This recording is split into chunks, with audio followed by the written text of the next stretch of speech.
Vamos todos cerrar os olhos neste momento. Vamos elevar os pensamentos a Deus, Pai Todo-Poderoso, Criador do céu, da terra, Criador do universo. Deus de infinita sabedoria e bondade, abençoe o coração da humanidade. Abençoe a todos nós neste momento que passamos por estas provações. Fazei com que sejamos mais solidários, mais pacíficos e mais harmônicos. Deus, com o seu auxílio e com o auxílio de nosso Mestre Jesus, fazei com que os espíritos de luz povoem sobre todo o planeta Terra, abençoando a todos neste momento, dando força e energia e vitalidade para aqueles que necessitam, fazendo com que todos aqueles que estão passando por alguma enfermidade neste momento possam receber a esperança de dias melhores, possam fortificar as suas vidas, as suas energias, fazendo com que o princípio vital que habita em cada um de nós seres humanos possa, deste momento, emergir e se tornar cada vez mais vivo, mais alegre, mais feliz, mais próspero e com maior capacidade de cura. Querido Mestre Jesus, que os Espíritos de luz abençoe a todos, ilumine a todos e eleve a paz, a gratidão, a solidariedade, o amor, a sabedoria, a paciência, a beneficência, para que assim todos estes quesitos possam se expandir para o planeta Terra e de uma vez por todas eliminar o rancor e o ódio e apaziguar, trazendo para cada um de nós a sabedoria, o conhecimento e o amor. Querido Mestre Jesus, com o auxílio da espiritualidade, com a permissão do Espírito Mentor deste estudo, iniciamos hoje mais um estudo do Evangelho segundo o Espiritismo, com a vossa permissão. Que assim seja. Bom, vamos lá então. Hoje o estudo nosso é sobre a missão do homem inteligente na Terra. A gente fala muito sobre inteligência, o que é ser sábio, o que é ter sabedoria, né? Ou se vocês dois quiserem chegar para cá, cara, para vocês aparecerem lá. O que seria, né, para nós ser inteligente? O que seria ter uma missão inteligente? O que seria, e quando a gente fala de homem inteligente na Terra, a gente não está falando, é claro, só de homem. Nós estamos falando do contexto universal, da humanidade em si. O que cada um de nós podemos fazer para contribuir com a evolução do planeta Terra? Principalmente neste momento que nós estamos passando, pelas dificuldades que estamos enfrentando, né, e lutando para poder sair de maneira mais leve. Né? O que nós podemos, de que maneira a gente realmente pode contribuir? E no capítulo 7 do Evangelho segundo o Espiritismo, o item 13, diz o seguinte: não sejas arrogante do que sabes, pois esse saber tem limites bem circunscritos no mundo que habitas. Nós já temos a primeira lição então, que nós não sabemos de tudo, né? Essa teoria, esta ideia de que eu sou ciclano, tenho especialidades em tais atributos, tenho uma formação, uma faculdade, uma academia, isso me dá suporte para que eu realmente seja respeitado na sociedade. Não. O Evangelho já nos coloca, né, essa condição, pois esse saber tem limites bem circunscritos no mundo que habitas, ou seja, este saber ele tem um limite para nós. E no mundo em que nós estamos, hoje, nós não temos todo o conhecimento que precisamos. Se assim tivéssemos, né, muitas coisas a gente já teria evitado no nosso plano terreno. Nós temos muitos conhecimentos científicos, conhecimentos filosóficos, temos conhecimentos espirituais e até religiosos. Mas será que são suficientes? Não, porque se assim eles fossem, provavelmente, hoje, nós não teríamos chegado ao ponto que chegamos. Não teríamos massacrado tantos seres humanos, não teríamos contribuído com o fato de algumas pessoas gerarem rancor contra nós. De alguma maneira, quem nos magoou, nos ofendeu, foi uma provocação nossa também. Então significa que todo conhecimento que nós temos ainda é muito pequeno diante da imensidão que existe fora do planeta Terra, diante da imensidão, né, que existe no universo, no mundo espiritual. Então ele já nos situa neste momento a compreender o nosso lugar, que é: para, respira, porque nem tudo ainda nós compreendemos. Podemos compreender Assim como, estudando o livro dos Espíritos, a gente tem essa noção, né, que ainda não nos é dado todo o conhecimento, porque nos falta ainda uma faculdade para entender estes conhecimentos. E essa faculdade, ela não é relativa a ir para um campus universitário, não é eu ingressar em instituição tal. Esta faculdade que os Espíritos falam é sobre a faculdade moral, faculdade realmente evangélica e cristã, que nós ainda não conseguimos adquirir. Por isso que ainda nos falta esta faculdade. Por isso ainda que o nosso conhecimento é muito circunscrito. Ele continua: mesmo supondo que és uma sumidade de inteligência deste globo, não tens nenhum direito de envaidecer-te com isso. Se Deus, em seus desígnios, fez que nascestes no meio em que pudesses desenvolver tua inteligência, é que Ele quer que a uses para o bem de todos. É outro ponto que nós temos que considerar. Se eu tenho uma determinada inteligência, uma determinada habilidade, eu não tenho que me vangloriar dessa habilidade. Tenho que ser muito grato por ter recebido, e eu tenho que entender que essa habilidade é uma missão que eu recebi da espiritualidade, que eu recebi com permissão de Deus, para exercê-la dentro da sociedade que eu estou inserido. E não é para eu ser arrogante, ou para que eu possa enaltecer muito mais quem eu sou, ou, como é que fala, inflar meu ego. Pelo contrário, esta inteligência que eu recebi e que ela está sendo inserida em determinada sociedade ou comunidade, é para que ela realmente possa ser usufruída por todos, em benefício de todos, para o bem de todos. Nós temos inúmeros exemplos de pessoas que fazem isso, né?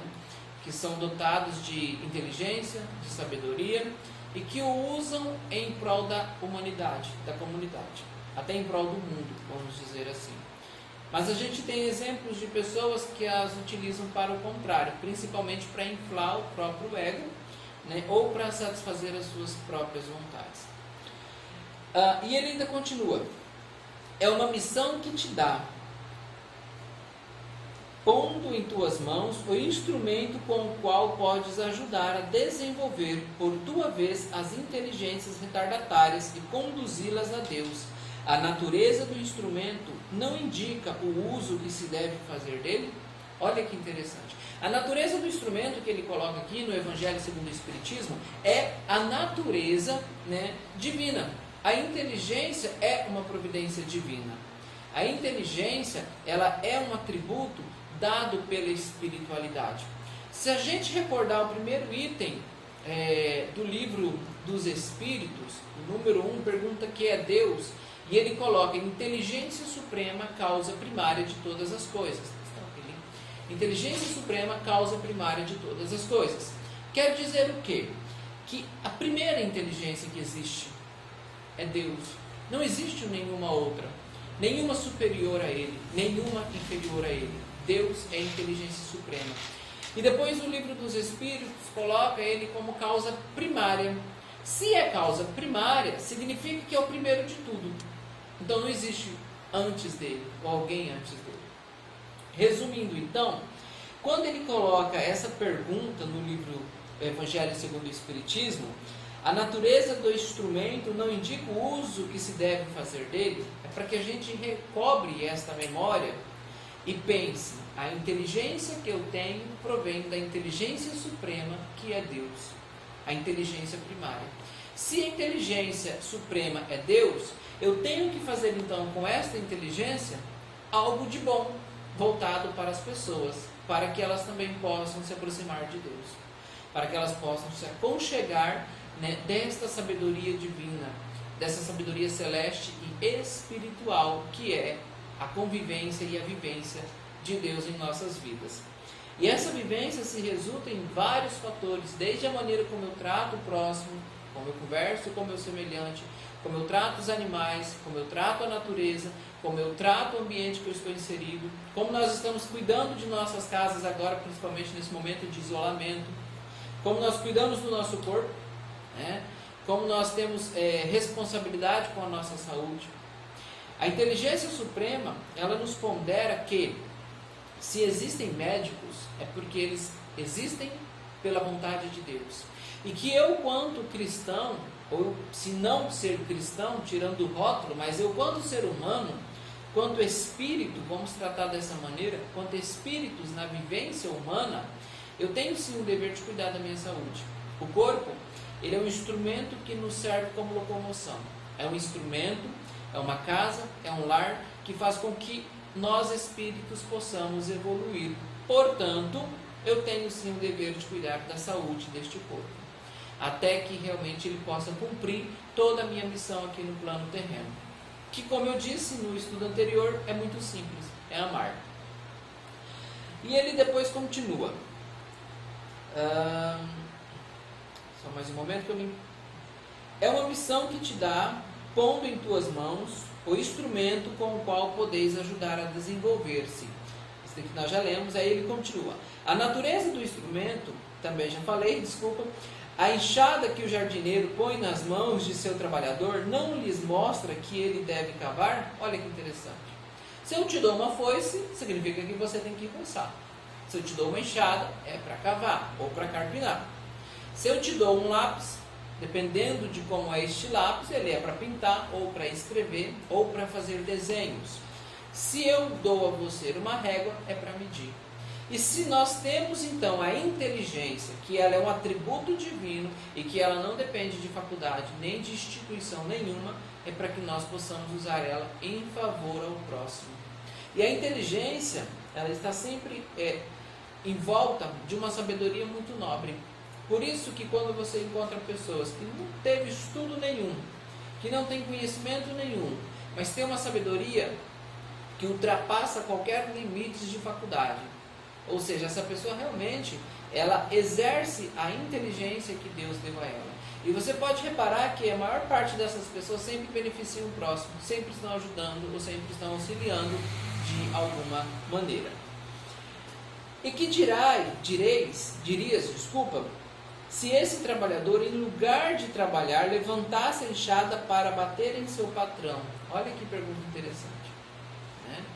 Eu te dou uma enxada esperando que você carpine, mas você pega essa enxada e vem agredir a mim. O que pensar sobre isso? Imprudência, irresponsabilidade. Significa que essa pessoa não entendeu qual que era realmente a missão dela com aquela enxada. Aquela enxada, ela tinha um único benefício, né? A única ideia de carpinar, de fazer uma limpeza, de fazer uma renovação daquele ambiente. Mas quem a recebeu pelo ego, pelo egoísmo, pela prepotência, ou por achar que é o cara por ter recebido essa enxada, acaba que fazendo uso, né, da própria conveniência fútil, que seria isso. Pessoas que realmente não conseguem fazer uma reflexão, uma reforma íntima. Se o fizesse, saberia que se eu lhe dei uma enxada, ela era para carpinar, não para me agredir.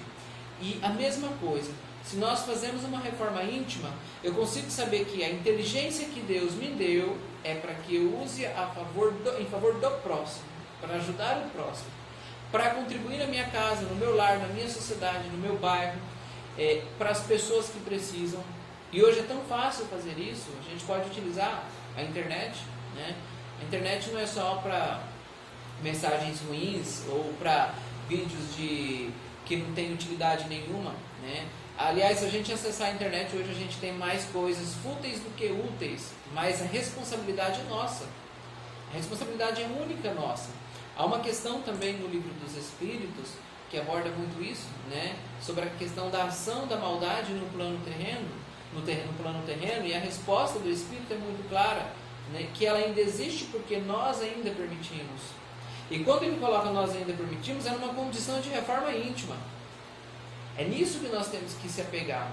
Vamos fazer uma reforma íntima e perceber que a inteligência que Deus nos deu é para usar em prol das pessoas, em benefício à humanidade, mesmo utilizando a internet como meio para isso. A gente pode tocar uma alma através de uma palavra muito amiga, sendo dita pela internet. Não precisa você estar pessoalmente diante daquela pessoa. Se a gente analisar, olha que maravilha. Nós estamos aqui agora, né, pela internet, cada um na sua casa, a gente está se vendo, está se comunicando, está se ouvindo.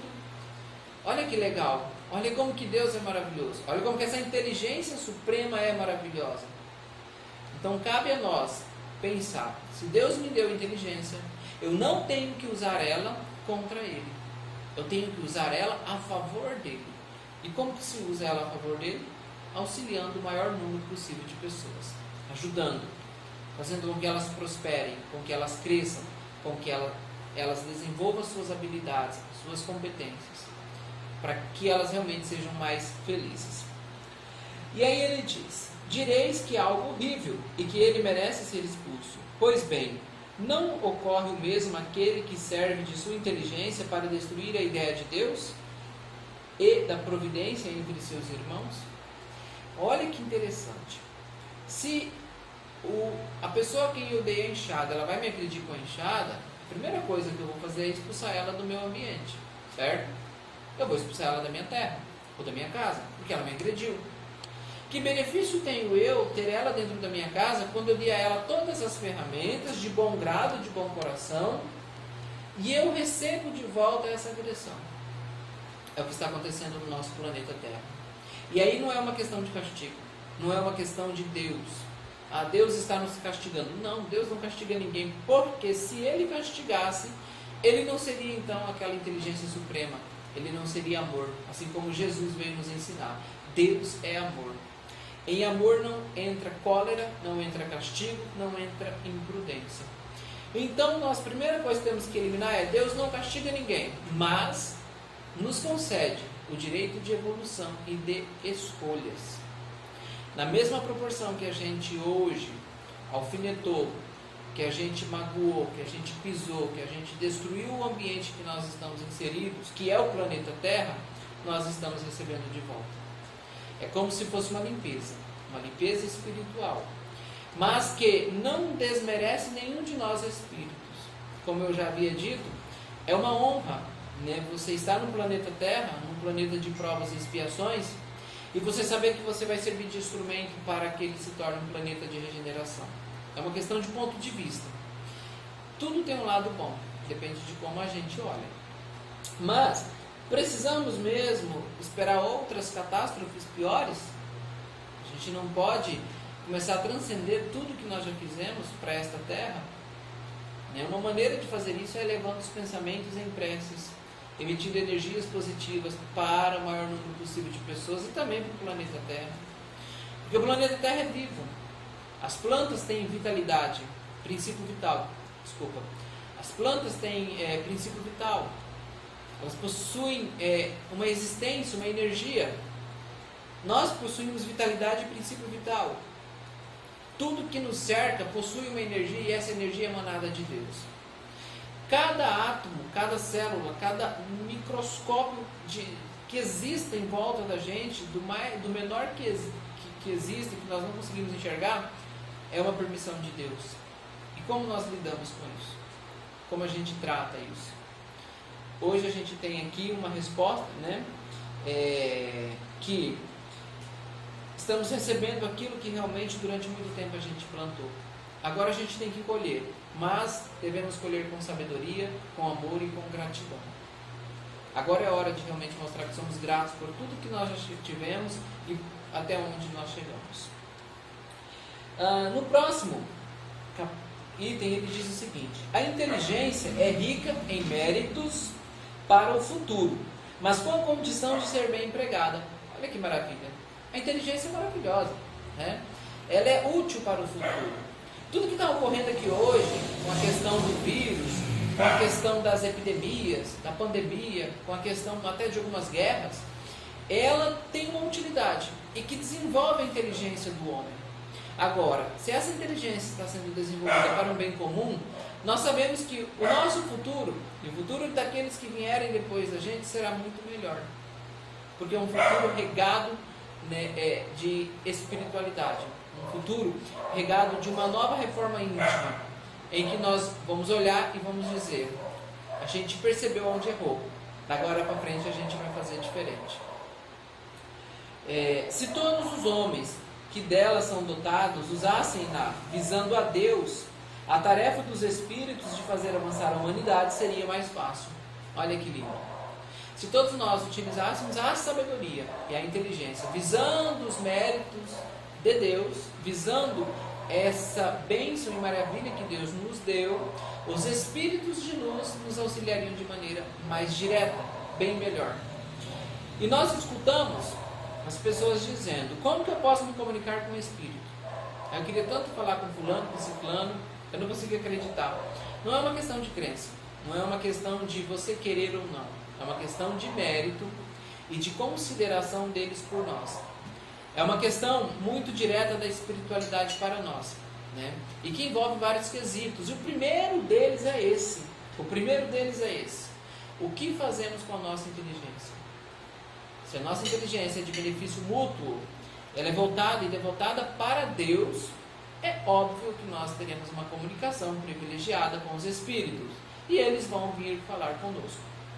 E é engraçado que o que está ocorrendo hoje na Terra é justamente essa abertura. A capacidade de a gente fazer uma reforma íntima e poder ter esse contato direto com o mundo espiritual. Então sim, qualquer espírito pode se comunicar conosco. Mas analise bem a sabedoria que você tem, a inteligência que você tem, se ela está sendo devotada para Deus. Se ela o é óbvio que os espíritos terão mais facilidade de falar conosco, de nos conduzir e de nos auxiliar. Mas como a gente usa essa inteligência para alguns aspectos até não muito positivos, a gente acaba se sintonizando com espíritos que têm a mesma pretensão. Por isso que passamos às vezes por muitas angústias e por muitas dificuldades. E lá no fundo, na consciência, né, que é a verdadeira voz de Deus dizendo para nós, né, se perguntar como que Deus se comunica conosco, através da consciência. Não que Ele venha ali pessoalmente e diz, não, já está intrínseco em nós seres humanos. Assim como Cristo disse, né, Deus habita dentro de vós. Então a gente sempre escuta a consciência dizendo aquilo que não tem que ser feito. Mas, pela má aplicação da nossa inteligência, que é divina, a gente acaba dando ouvidos, né, para outros tipos de intuição que não deveria ser considerada e sim respeitada. Deve respeitá-las, mas não considerá-las. É um momento de prece, é um momento de voltar a mente para Deus e pedir proteção e orientação a quem está intuindo aqueles pensamentos ruins e abrir o coração para receber os pensamentos bons e positivos que vêm da espiritualidade. O homem abusa da inteligência como de todas as suas outras faculdades. E, no entanto, não faltam lições para adverti-lo de que uma poderosa mão pode tirar-lhe o que lhe deu. Olha que lindo. Tudo aquilo que nós temos hoje no plano terreno, inclusive o corpo, pode nos ser retirado. É muito gostoso você voltar para o mundo espiritual, para a nossa terra verdadeira, para a nossa pátria, e dizer assim, a minha encarnação foi muito proveitosa. Estou ansioso para uma próxima. Isso é muito gostoso. E é muito constrangedor você voltar para uma pátria amada e você dizer, eu gostaria tanto de voltar para lá, mas você receber, eu vou usar até uma simbologia muito humana, né? Você receber ali o seu passaporte com visto negado, que é basicamente isso. Se você está regularizado, tudo dentro das normas, você vai e volta de um país sem nenhum problema. Mas se não tiver, seu visto vai ser negado. E a gente percebe que tem muitos espíritos que não podem mais voltar para o planeta Terra. E tem muitos que desejariam, porque o arrependimento bateu-lhes a porta quando perceberam que não utilizaram da sabedoria e da inteligência como deveriam. Mas a espiritualidade está nos dando novas oportunidades nesse processo de regeneração que nós estamos passando, e eu tenho certeza que nós estamos aprendendo a lição e vamos aprender. Portanto, para finalizar, a inteligência é um atributo divino. Lembre-se que no primeiro item do Livro dos Espíritos ele diz que é Deus. A resposta dos espíritos superiores de luz é: Deus é a inteligência suprema, causa primária de todas as coisas. Muito obrigado.